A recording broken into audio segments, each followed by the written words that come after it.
नरकों का जब वर्णन किया तो परीक्षित तो डर गए, कांप गए, बोले महाराज ये नरकों से बचने का भी कोई उपाय है क्या? बोले बिल्कुल है, तो बता दीजिए। बोले देखो परीक्षित, नरक एक तरह से धोबी घाट है। कपड़ा आप पहनोगे तो गंदा तो होगा।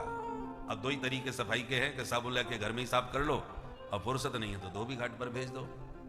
सफाई धोबी भी कर देगा, पर धोबी धुलाई के साथ साथ कपड़े की धुनाई भी खूब करता है। कपड़ा पर दया बिल्कुल नहीं करता धोबी। आप धोगे अपने हाथ से तो प्यार से धो लेगा, और धोबी तो जैसे धोता है वैसे ही धोएगा।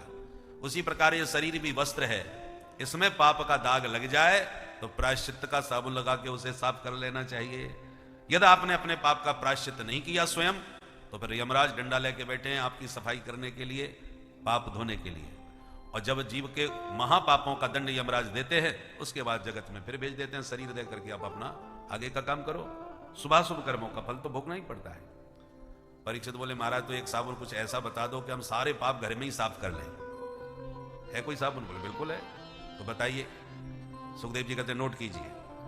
के चित केवल या भक्त्या वासुदेव परायण अगम धुनवंती कास्नेन निहार मिव भास्कर।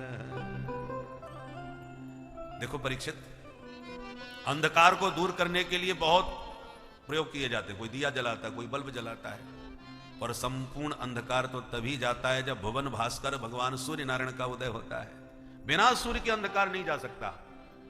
भले ही 12 सूर्य, भले ही सारे चंद्रमा 16 चंद्रमा प्रकट हो जाए, भले ही सारे पहाड़ों में आग लगा दी जाए, कितना भी प्रयास करे, पर बिन रवि रात न जाए। सूर्य के बिना रात्रि का अंधकार जाने वाला नहीं। उसी प्रकार पापों के प्रायश्चित भी बहुत हैं। कृच्छ्रायण व्रत है, चांद्रायण व्रत है, इन व्रत अनुष्ठानों से भी पाप कटते हैं, मिटते हैं। पर सबसे बढ़िया साबुन है भगवान नाम संकीर्तन। भगवान के नाम का साबुन लगाते ही जन्म जन्मांतर के, कल्प कल्पांतर के, युग युगांतर के जितने पाप के दाग हैं सब साफ होकर के ध्वस्त हो जाते हैं। परीक्षित बोले है कोई प्रमाण आपके पास जो केवल भगवान के नाम से ही उसके पाप कटे हों और वो तर गया हो? सुखदेव जी बोले बिल्कुल है, तो दीजिए कोई प्रमाण। सुखदेव जी कहते हैं सुनो परीक्षित, कान कुबजे दुजह कश्चित दासी पति रजा मिल नामना नष्ट सदाचारो दास्या संसर्ग दूषित। एक इतिहास का प्रसंग सुनाया सुखदेव जी ने। परीक्षित, एक ब्राह्मण था, नाम था उसका अजामिल। अजा माने माया, और माया में जो पूरी तरह मिल गया वो अजामिल था। तो पढ़ा लिखा समझदार विद्वान, और दुर्भाग्य से एक बार जंगल में लकड़ी बीनने गया, और संविधा चुनते चुनते उसकी दृष्टि एक वैश्या के ऊपर पड़ी जो वन विहार कर रही थी। वो इतनी परम सुंदरी थी, उसको देखते ही ये दीवाना हो गया। घर परिवार, पत्नी पुत्र, धर्म कर्म सब छोड़ छाड़ करके उसी के साथ चला गया। उसी के घर में रहने लगा, और उसी के साथ रहते रहते 10 बच्चों को पैदा किया। सबसे छोटे बच्चे का नाम एक संत के आग्रह करने पर इसने नारायण नाम रख लिया, और नारायण पुत्र में इसकी आसक्ति ज्यादा हो गई। छोटे बच्चे में आसक्ति होती भी ज्यादा है। बात बात पे उसी को बोला, बेटा नारायण आओ भोजन पाओ, बेटा नारायण चलो घूमने चलते हैं। इसी बहाने भगवान का भजन होने लगा, क्योंकि बेटे का नाम ही नारायण था। अब जब मरने की घड़ी आई तो काले काले भयंकर यमदूत इस पापी को पकड़ने आए। यमदूतों को देख के घबरा गया और जोर से चिल्लाया, बेटा नारायण बचाओ। और ये आवाज भगवत पार्षदों के कान में पड़ गई। अरे भाई, कोई भगवान का भक्त संकट में है, देखो चिल्ला रहा है। तुरंत भगवान के 4 पार्षद शंख चक्र गदा पद्म लेके प्रकट हो गए, मार धक्का यमदूतों को दूर फेंक दिया। बोले खबरदार जो इससे हाथ लगाया। तो यम के दूत एकदम तिल मिला के खड़े हो गए और बोले क्यों भाई, तुम 4 चमकीले चमकीले कहां से चले आए और हमको धक्का क्यों लगाया? बोले तुम बताओ, तुम काले कलूटे कौन कहां से आए हो, क्यों सता रहे हो इसको? बोले हम यमराज के दूत हैं, पापियों को पकड़ने आते हैं। यमराज ने बाकायदा इसको पकड़ने का हमको आदेश दिया है, वारंट है हमारे पास, इसलिए हम ले जाए बिना नहीं छोड़ेंगे इसको। तुम कौन हो?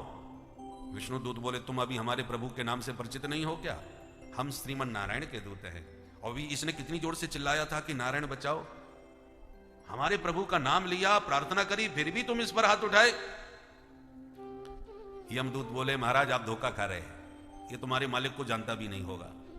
इसके बेटे का नाम नारायण है, ये उसी को आवाज लगा रहा है, उसी को बुला रहा है, आपको भ्रम हो रहा है। भगवत पार्षदों ने कहा इससे हमें कोई प्रयोजन नहीं, कोई लेना देना नहीं। इसके बच्चे का नारायण नाम है भी तो 4 साल पहले रखा गया है, ये तो हमारे प्रभु का तो ये नारायण नाम हजारों साल पहले से है।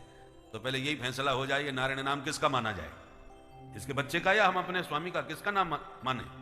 इसलिए हे यमदूतो ज्यादा हमसे बहस न करो, एक बात कान खोल के सुनो, वस्तु शक्ति ज्ञान की अपेक्षा नहीं रखती। मतलब ज्ञानी को भी उतना ही करंट लगेगा, और गलती से भी आपका हाथ पड़ जाए तो उसको भी उतना ही करंट लगेगा। करंट को मतलब नहीं है तो मेरी महिमा जानते थे कि नहीं जानते थे, उसको मतलब नहीं है, जो छुएगा उसे करंट लगेगा। जैसे धोखे से तार पकड़ने पर करंट लगता ही लगता है, जैसे धोखे से आग पकड़ने पर जलना ही पड़ता है, जैसे धोखे से जहर पीने से मरना ही पड़ता है, जैसे धोखे से कोई अमृत पी जाए तो वो अमर होके ही रहता है, ऐसी धोखे से भी मरते समय कोई भगवान का नाम ले तो उसका कल्याण होके ही रहता है। उसे भले ही प्रभु के नाम की महिमा का ज्ञान हो या ना हो, पर नाम की शक्ति अपना काम जरूर करेगी। इसलिए भाय को भाय अनख आलस, भाय को भाय अनख आलस, नाम जपत मंगल दिस दस, नाम जपत मंगल दिस दस, कहो कहाँ लगी नाम बड़ाई, कहो कहाँ लगी नाम बड़ाई, कहो कहाँ लगी नाम बड़ाई, कहो कहाँ लगी नाम बड़ाई, राम न सकहीं नाम गुण गाई, राम न सकई नाम गुण गाई। इसलिए गोस्वामी जी कहते हैं हम कहां तक नाम की महिमा गाएं, स्वयं भगवान भी अपने नाम का महत्व वर्णन नहीं कर सकते। राम न सकहीं नाम गुण गाए। बोलो जय सिया राम। जय प्रश्न उठता है, आपने हमारे कहने से बोल दिया, भले ही आपकी श्रद्धा नहीं थी, पर नाम तो मुंह से निकल गया, और नाम मुंह से निकल गया तो पाप तो जीवन भर के भस्म हो जाने चाहिए, पर क्यों नहीं हो रहे भस्म? हम तो रोज राम राम जप रहे।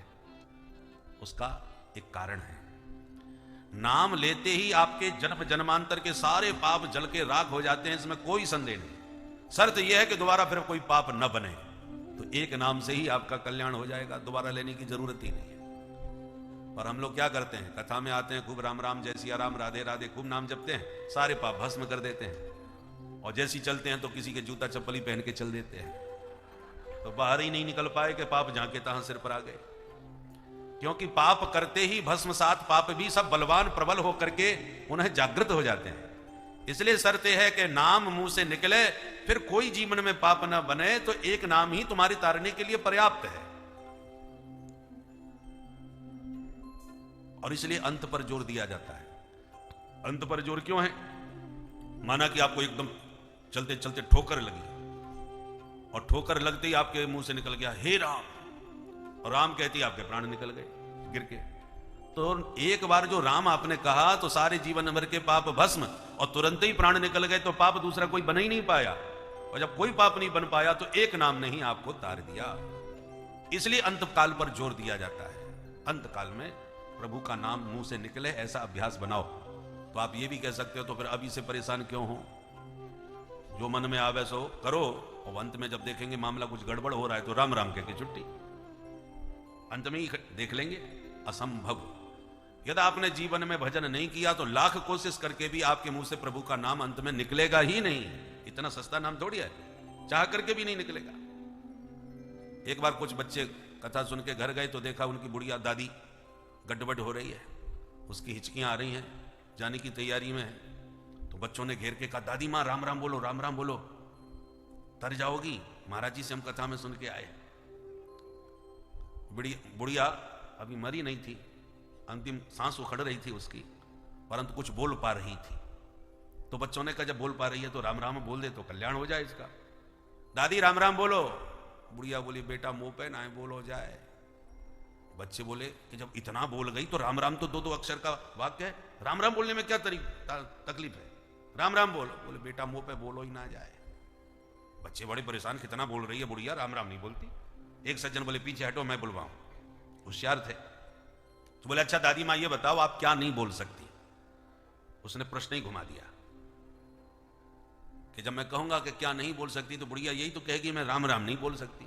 तो धोखे से ही सही इसके मुंह से राम राम निकलेगा तो सही। इसलिए उसने पूछा दादी ये बताओ तुम क्या नहीं बोल सकती। बुढ़िया बोली बेटा जो तू बुला वो चाहे बस वो ही ना बोल सकूं मैं। ले सबरी कोशिश करी पर बुढ़िया राम राम नहीं बोली। तो जन्म जन्म मुनि जतन कराही, जन्म जन्म मुनि जतन कराई, अंत राम कहीं आवत नाही, अंत राम कहे आवत नाही। लाख प्रयास करने पर भी लोग अंत में नहीं बोल पाते। जिन्होंने जीवन भर अभ्यास किया है, स्वभाव उनका जब बन जाता है तभी वाणी से प्रभु का नाम निकलता है।